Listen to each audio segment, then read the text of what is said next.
नमस्कार साथियों, मेरा नाम है आर.के. सिंह। संस्कृति आईएएस यूट्यूब चैनल पे आप सभी का स्वागत है।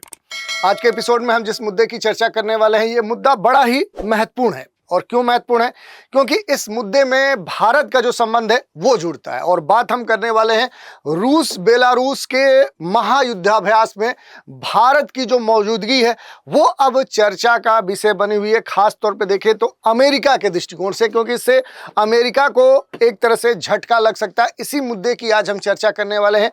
तो आखिर कौन सा युद्धाभ्यास हो रहा है और इस तरह के बड़े युद्धाभ्यास में आखिर भारत की जो मौजूदगी है वो किस उद्देश्य से हुई है, किस स्तर पे भारत उसमें शामिल हुआ है, और ये जो युद्धाभ्यास है किस उद्देश्य से रूस और बेलारूस कर रहे हैं, और इससे भारत की मौजूदगी से आखिर अमेरिका को क्यों परेशानी हो सकती है। तो पूरे मुद्दे पर हम प्रकाश डालेंगे। और इसके अलावा इससे जुड़े हुए जो भी अहम देश हैं, जैसे कि बेलारूस की बात करें, क्योंकि रसिया पर हमने कई सारे सेशन लिए हैं।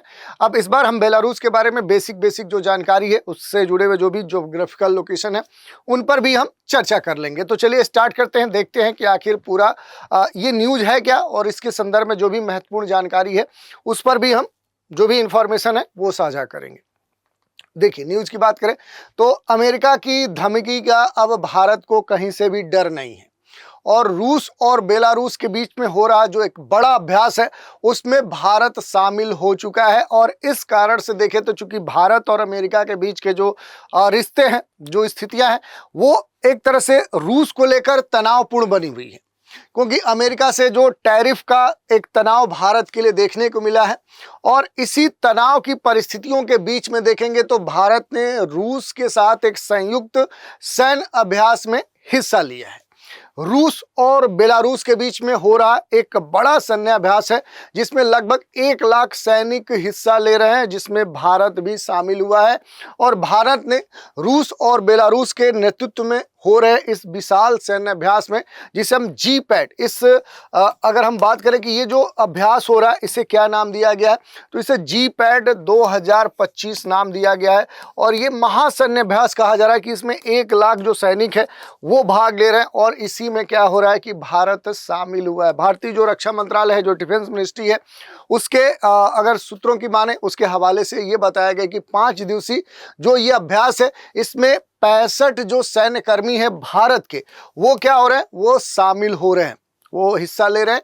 और भारत ने ऐसे समय में रूस के नेतृत्व वाले सैन्य अभ्यास में हिस्सा लिया है जब अमेरिका लगातार देश की जो सरकार है, या फिर जो नई दिल्ली है, जो मास्को है, यानी कि भारत और रूस के बीच के जो भी संबंध है उनके लिए एक तरह से पूरी तरह से रणनीति बिठा दी है, एक चाल चल दी है। और लगातार भारत के ऊपर, रूस के ऊपर दबाव भी बना रहा है। रूसी जो राष्ट्रपति व्लादिमीर पुतिन है, उन्होंने संयुक्त जो ये महासैन्य अभ्यास है इसका जो निरीक्षण है वो करने के लिए पूरा बाकायदा वर्दी पहनकर इसके प्रशिक्षण जो मैदान है उसका भी दौरा किया। तो ये बड़ा ही अभ्यास जो है ये चर्चा का विषय बना हुआ है, खास तौर पे अमेरिका के दृष्टिकोण से।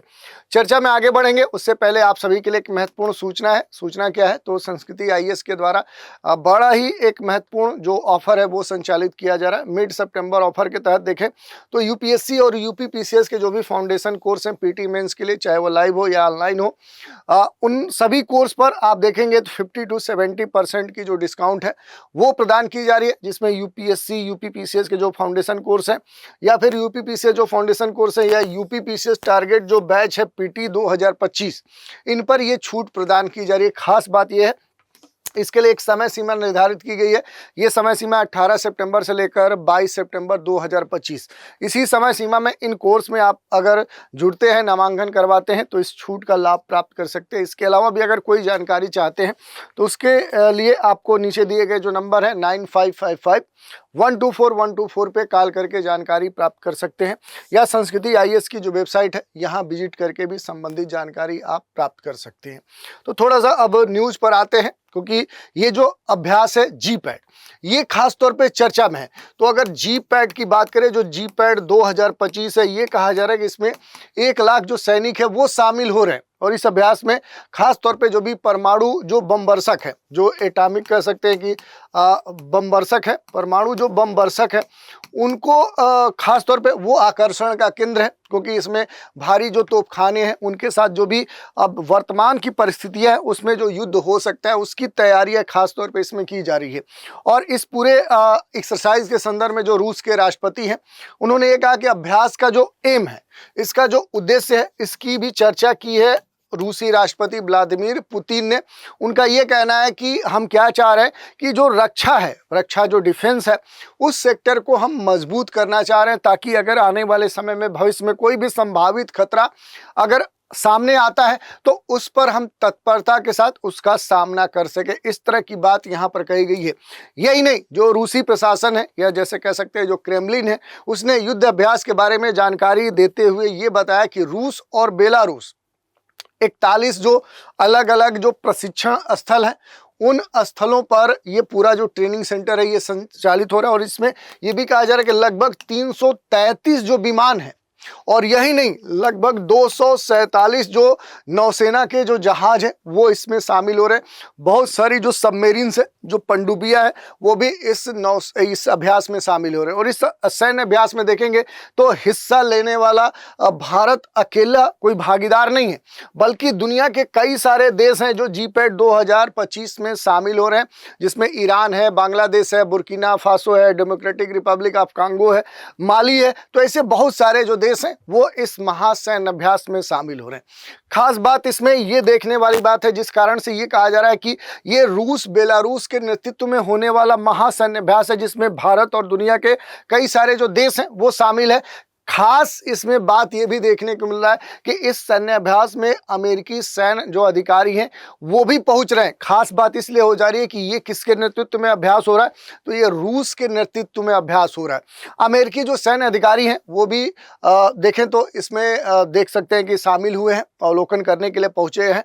और वर्ष 2022 की बात करें, 2022 में देखें तो यूक्रेन और रूस पर आक्रमण के बाद पहली बार अमेरिकी जो अधिकारी हैं, जो अमेरिकी ऑफिसर्स हैं, वो क्या हो रहे हैं कि इस तरह के रूस के द्वारा आमंत्रित अभ्यास में अवलोकन करने के लिए पहुंचे हैं। एक बड़ा ही समझ सकते हैं कि जिसके साथ अमेरिका की पूरी तरह से 36 का एक जो कह सकते हैं इक्वेशन है, उस अभ्यास में अमेरिका के अधिकारी का पहुंचना ये एक बड़ा ही आश्चर्यजनक लगता है। और अमेरिकी जो अधिकारी हैं, इनकी जो उपस्थिति है, इस बात का अब एकदम से उदाहरण प्रस्तुत हो रहा है कि जो वाशिंगटन है, ये रूस के साथ और बेलारूस के साथ भी अब संबंध खराब नहीं करना चाहता है, बल्कि संबंधों को और मजबूत बनाना चाहता है। उसका प्रत्यक्ष उदाहरण है अमेरिकी अधिकारियों का इस तरह के बड़े सैन्य अभ्यास में पहुंचना। वाशिंगटन के साथ देखेंगे तो भारत के जो संबंध है वो तो इस समय तनाव वाली स्थिति में है, और इस अभ्यास में भारत की जो उपस्थिति है वो काफी अहम मानी जा रही है। रूसी जो समाचार है, जिसे तास कहा जाता है, ये बड़ा ही महत्वपूर्ण क्या है, रूस का एक समाचार पत्र है, विश्वसनीय समाचार पत्र माना जाता है। और भारत की भागीदारी के संदर्भ में इसने ये कहा कि इस भारत की जो भागीदारी इस महासैन्य अभ्यास में हो रही है, उसका जो उद्देश्य है वो रूस के साथ जो भारत के सहयोग है, और भारत और रूस के बीच में देखें जो एक तरह का क्या हो रहा है, जो एक महत्वपूर्ण जो साझेदारी है उसको क्या कर रहा है, ये अभ्यास भारत की उपस्थिति के कारण और मजबूत होगा। हालांकि अमेरिका की टेंशन इससे बढ़ सकती है, इस तरह का पत्र ने भी कहा है।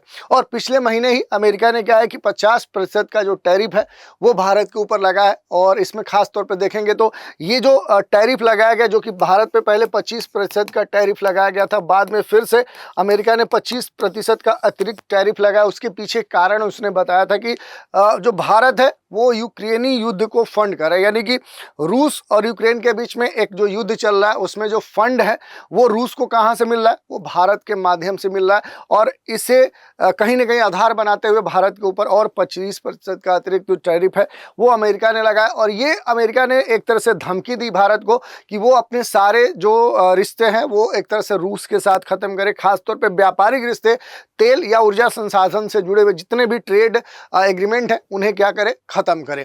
और ट्रंप प्रशासन के जो अधिकारी हैं वो भारत पर यूक्रेन के लिए जो एक फंडिंग का जो आरोप बार बार लगा रहे थे, उस कारण से भारत और जो अमेरिका है इनके बीच के जो रिश्ते हैं वो खराब है। अब देखी जाने वाली बात है कि ये पूरा जो सैन्याभ्यास है इसके क्या परिणाम अब आने वाले समय में देखने को मिलते हैं। क्या इससे भारत और रूस के जो भी संबंध है क्या वो और बेहतर होंगे, या इसमें भाग लेने वाले जो दुनिया के अन्य देश हैं क्या उनके साथ भी भारत के जो संबंध है वो एक तरह से देख सकते हैं डिफेंस के स्तर पे और मजबूत होंगे। और इससे अमेरिका की जो प्रतिक्रिया है वो आने वाले समय में क्या देखने को मिल सकती है, ये तो सारे भविष्य के गर्त में छुपी हुई बातें हैं, तो आगे हम देखेंगे। अब इसमें एक दो चीज़ें महत्वपूर्ण है, जैसे अगर थोड़ा सा लोकेशन की बात करें तो पहले से हमने रूस के ऊपर बहुत सारे सेशन लिए हैं, बहुत सारे उसके जो भी महत्वपूर्ण लोकेशन है उस पर हमने बात की है। लेकिन पहली बार बेलारूस चूंकि चर्चा में आ रहा है तो बेलारूस के बारे में बेसिक जो जानकारी है वो हम ले लेंगे। तो सबसे पहले हम समझने का प्रयास करेंगे कि आखिर जो बेलारूस है ये आखिर है कहाँ। तो इसे देखने के लिए कहाँ पर आपको जाना होगा, यूरोप में जाना होगा। ये यूरोप का एक महत्वपूर्ण देश माना जाता है। और आप देखिए इसकी जो अवस्थिति है ये क्या है, ये बीच में है। चारों तरफ से आप देखेंगे तो यहाँ पर देश आपको देखने को मिलेंगे। तो ये पूरी तरह से क्या है, एक लैंड लॉक्ड देश है। क्या है, एक पूरी तरह से स्थलबद्ध देश माना जाता है, यानी ये स्थलरुद्ध देश है, चारों तरफ से स्थलीय सीमाओं से घिरा हुआ है। दूसरी बात करें अगर इसके थोड़ा सा भौगोलिक दृष्टिकोण की हम बात करें कि ये जो बेलारूस है अगर इसके ज्योग्राफिकल दृष्टिकोण से देखें तो इसकी जो भौगोलिक अवस्थिति है वो किस गोलार्ध में है, तो ये क्या है, ये उत्तर और पूर्वी दोनों गोलार्ध में आपको क्या होगा ये देखने को मिलेगा। तो ये इसकी भौगोलिक अवस्थिति होगी, क्योंकि आप देखिए ये किधर है, ये 0 डिग्री, ये इक्वेटर है, इक्वेटर से ये किधर इसकी अवस्थिति है, तो ये क्या है, ये नॉर्थ की तरफ है। और ये क्या है, प्राइम मेरिडियन लाइन है, इसके ये ईस्ट है, तो ये ईस्ट हो गया, ये नॉर्थ हो गया, तो ये क्या हो गया, नॉर्थ ईस्ट जो हेमिस्फीयर है उसमें अवस्थित ये महत्वपूर्ण देश है।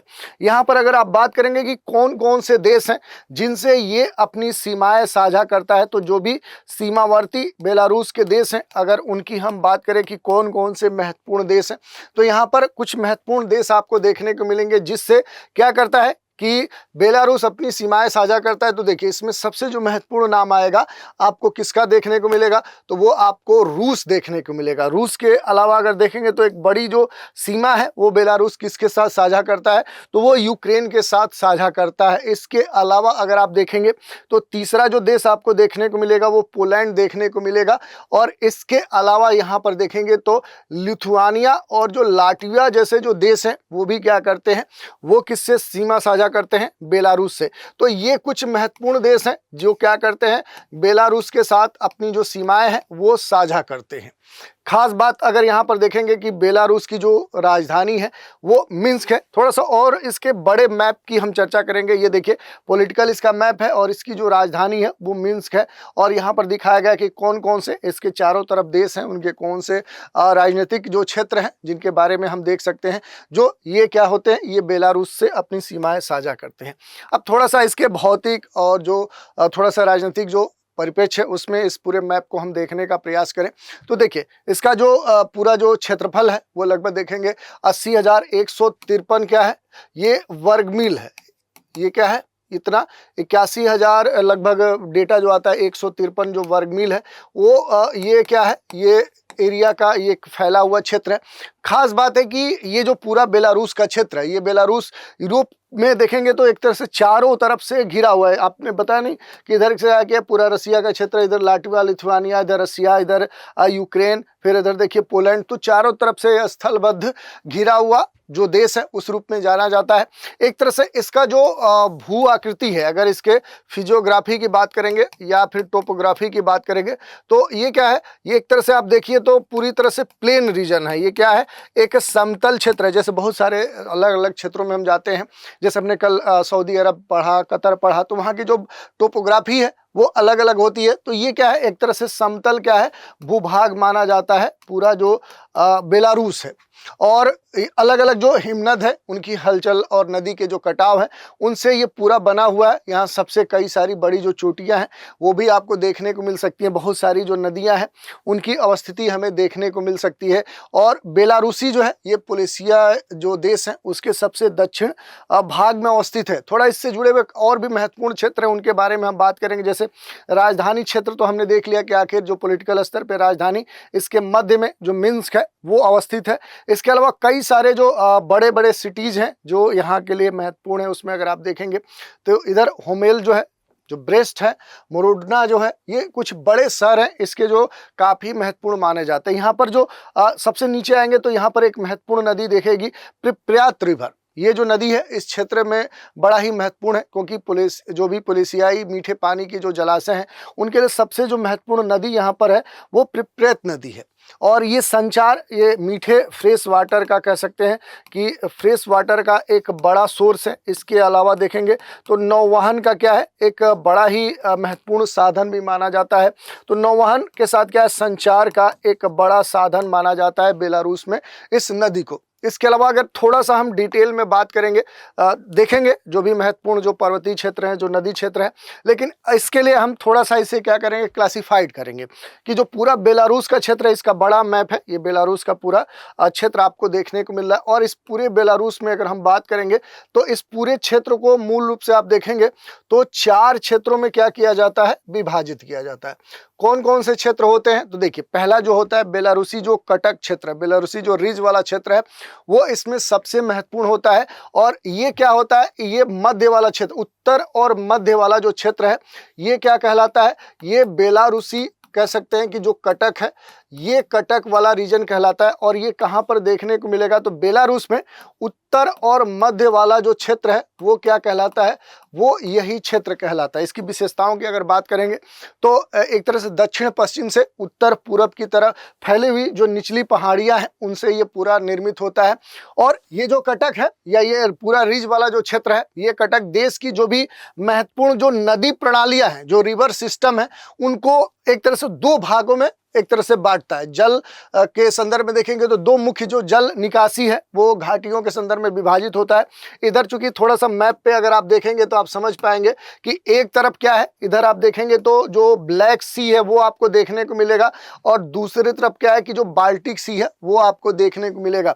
तो यहाँ पर मुख्य रूप से अगर बेलारूस में जाएंगे तो ये पूरा जो कटक वाला जो क्षेत्र है ये देश की जो नदी प्रणालियां हैं उनको 2 भागों में क्या कर देता है, ये विभाजित कर देता है। और 2 जो मुख्य जल निकासी जो घाटियां हैं उनमें विभाजित होता है। उनमें पहली जो है वो इधर आप देखेंगे तो बाल्टिक सागर वाला क्षेत्र है, और दूसरी तरफ देखेंगे तो ब्लैक सी वाला क्षेत्र है। और इस क्षेत्र का जो मुख्य भाग है अगर उसकी हम बात करेंगे तो हिमोड़ कहने का मतलब क्या होता है कि जो मोरेन होते हैं, मोरेन का मतलब क्या होता है कि जो ग्लेशियर होता है, ग्लेशियर जब आगे बढ़ता है तो बहुत सारी चीज़ों को अपने साथ ले जाता है, फिर रुकता है तो उनको छोड़ के फिर आगे बढ़ता है। तो इस तरह से बनी हुई जो आकृति है वो मोरेन या हिमोड़ कहलाती है। तो ये जो पूरा क्षेत्र है उत्तर वाला, जिसे बेलारूसी हम कटक कहते हैं, ये हिमोड़, एस्कर्स या फिर इस तरह के रेत के जो टीले हैं उनसे खास तौर पर बना हुआ है। तो यहाँ पर ये भी देख सकते हैं कि जो मोरेन है या जिसे हम क्या बोलते हैं, हिमोड़ बोलते हैं, या फिर जो रेत के टीले हैं उनसे ये मूल रूप से बना हुआ क्षेत्र माना जाता है। और ये भी कहा जाता है कि ये पिछले हिमयुग के दौरान घटते हुए जो ग्लेशियर हैं, जो हिमनद हैं, उनके द्वारा छोड़े गए जो अवसाद हैं उनसे निर्मित है। मुख्य रूप से क्या है कि यहाँ पर देखेंगे तो कुछ जो वृक्ष देखने को मिलते हैं इस पूरे क्षेत्र में, उसमें जो चीड़ है वो सबसे महत्वपूर्ण माना जाता है। इसके अलावा जो स्प्रूस के पेड़ हैं वो खास तौर पर यहाँ पर देखने को मिलते हैं। बर्च के जो ट्रीज हैं वो आपको देखने को मिलते हैं। तो इनसे पूरा आच्छादित ये क्षेत्र माना जाता है। और इसी कारण से जो बेलारूसी कटक जो क्षेत्र है इसके लिए अगर देखेंगे इसकी जो खास आर्थिक जो विशेषता है वो क्या है कि ये एक तरह से लकड़ी संसाधन के दृष्टिकोण से देखें तो ये सबसे महत्वपूर्ण माना जाता है। और इसी कारण से इस क्षेत्र में देखेंगे तो अब फर्नीचर जो इंडस्ट्री है वो खास तौर पे डेवलप मानी जाती है। दूसरी बात करें कि जो मध्य जो बेलारूसी पठार है, पहले नाम से ही स्पष्ट हो रहा है कि मध्य जो बेलारूसी पठार है ये देश के मध्य और उत्तर पूर्व वाला जो पूरा ये वाला जो भाग है इसमें ये इस वाले क्षेत्र को ये कहा जाता है। इसकी अगर विशेषता की बात करें तो अन्य क्षेत्रों के विपरीत वनों और कृषि योग्य भूमि का अधिक जो संतुलन है वो यहाँ पर देखने को मिलता है कि ये वाला जो पूरा क्षेत्र है यहाँ पर आप देखेंगे तो फॉरेस्ट्री भी आपको खास तौर पे देखने को मिलता है। तो फॉरेस्ट और एग्रीकल्चर के दृष्टिकोण से ये वाला जो महत्वपूर्ण क्षेत्र है ये माना जाता है, जो कि क्या है कि पूरे देश के मध्य और एक तरह से उत्तर पूर्व में अवस्थित है।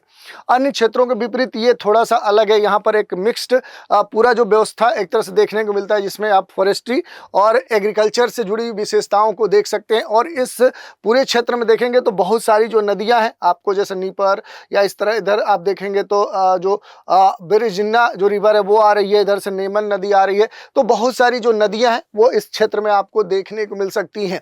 दूसरी बात करें तो ये सारी जो नदियां हैं इस पूरे क्षेत्र में जो परिवहन है, उस परिवहन के दृष्टिकोण से आप देखेंगे तो बड़ा ही महत्वपूर्ण है। यानी परिवहन के साधन के रूप में पूरा जो मध्य बेलारूसी पठार है उस क्षेत्र में ये विकसित है। और यहाँ पर देखेंगे तो कुछ महत्वपूर्ण जो नदियां हैं, जिसमें सबसे जो महत्वपूर्ण नदी मानी जाती है वो बेरजीना जो रिवर है, वो इस क्षेत्र की सबसे महत्वपूर्ण नदी मानी जाती है इस पूरे क्षेत्र के लिए। और यहाँ का पूरा जो सिनेरियो है, जो पृष्ठभूमि है, यहाँ परिवहन जो मार्ग है उस रूप में यहाँ पर जो नदियां हैं वो काम करती है। और यहाँ पूरा जो पठारी क्षेत्र है, यहाँ पर पीट जो मृदा है या रेत के जो भंडार है वो खास तौर पे देखते हैं। तो यहाँ पर जो पीट मृदा है वो आपको देखने को मिलेगी, या फिर रेत के जो भंडार हैं, जो अलग अलग बड़े क्षेत्र हैं, वो आपको देखने को मिल सकते हैं।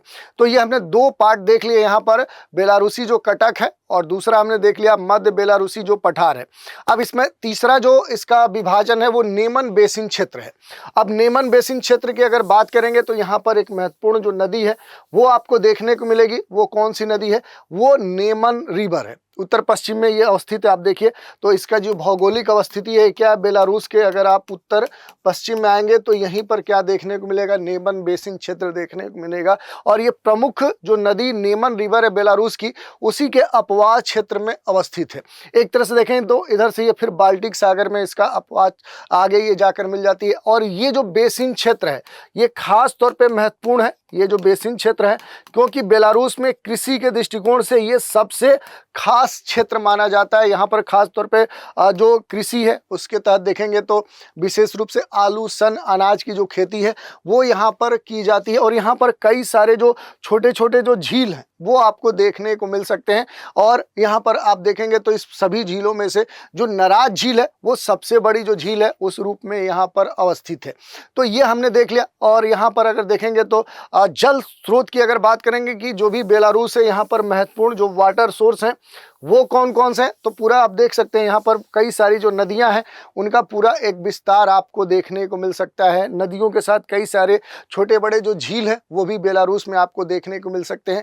और इन नदियों में काला सागर की ओर कुछ एक तरह से देखें तो बहने वाली नदियां हैं, और कुछ क्या है कि इधर बाल्टिक सागर की तरफ बहने वाली नदियां। काला सागर की तरफ अगर आप देखेंगे तो देखिए यहाँ पर जो नीपर नदी है ये सबसे महत्वपूर्ण नदी मानी जाती है।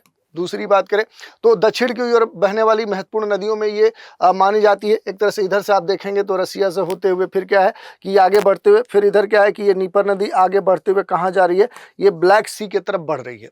बेलारूसी जो रीज है या मध्य जो बेलारूसी पूरा क्षेत्र है इससे ये प्रभावित होती है। देखिए एक बड़ा क्षेत्र क्या है कि इधर वाले क्षेत्र में भी प्रभावित हो रही है और इधर वाले भी क्षेत्र में प्रभावित हो रही है। तो बेलारूसी कटक वाले क्षेत्र में और मध्य बेलारूसी जो पठार वाला क्षेत्र, दोनों में क्या होती है कि जो यहाँ पर नीपर रिवर है ये प्रवाहित होती है। और इस नदी पर आप देखेंगे तो बेलारूस में कई जगह क्या है कि डैम बनाए गए हैं। डैम बनाकर एक तरह से सिंचाई या जल विद्युत जो उत्पादन है उन उद्देश्यों के लिए इसका उपयोग किया जाता है। बेलारूस में कुछ बड़ी नेचुरल स्तर की भी लेक्स हैं, प्राकृतिक जो झीलें हैं, लेकिन नदियों पर बांध बनाकर बनाए गए जो जलाशय हैं, जो जल भंडारण है, वो ऊर्जा उत्पादन के दृष्टिकोण से सबसे महत्वपूर्ण माने जाते हैं। तो इस तरह से आप देख सकते हैं नदियों की जो स्थिति है। जैसे सबसे जो महत्वपूर्ण यहाँ की नदियाँ हैं वो प्रिपेत निधर है, इधर बेरजीना रिवर है, इधर आएंगे तो देवीना रिवर है, और इधर नेमन रिवर है, इधर आएंगे प्रिपेत रिवर है, इधर स्लूच है। तो ये यहाँ के कुछ मेजर जो नदियाँ हैं उनके बारे में देख सकते हैं। इसके अलावा अगर आप देखेंगे तो राजधानी शहर के अलावा अगर यहाँ पर सबसे जो महत्वपूर्ण सिटीज है उनमें ब्रेस्ट है, हरडोना है, या फिर प्लस्क है, इधर आएंगे तो बित्सियेक्स है, और इधर होमियल है। ये कुछ यहाँ की महत्वपूर्ण बड़े जो आर्थिक या राजनीतिक गतिविधियों के सेंटर के रूप में यहाँ पर अवस्थित है। और राजधानी क्षेत्र पूरे बीच में यानी मध्य कह सकते हैं कि इस बेलारूस के बीच में अवस्थित है। तो इस तरह से हमने देख लिया पूरे मुद्दे की हमने चर्चा कर ली कि आखिर कौन सा महासैन्याभ्यास रूस और बेलारूस के बीच में हो रहा है जिसमें भारत शामिल हो रहा है, और इसकी क्या विशेषताएं हैं, कौन सा अभ्यास है, इसमें कौन कौन से दुनिया के देश शामिल हो रहे हैं। और इसके साथ ही हमने बेलारूस के बारे में बेसिक जो जानकारी है उस पर भी चर्चा कर ली। तो आज के एपिसोड में इतना ही। आप सभी हमारे साथ बने रहें, इसके लिए धन्यवाद।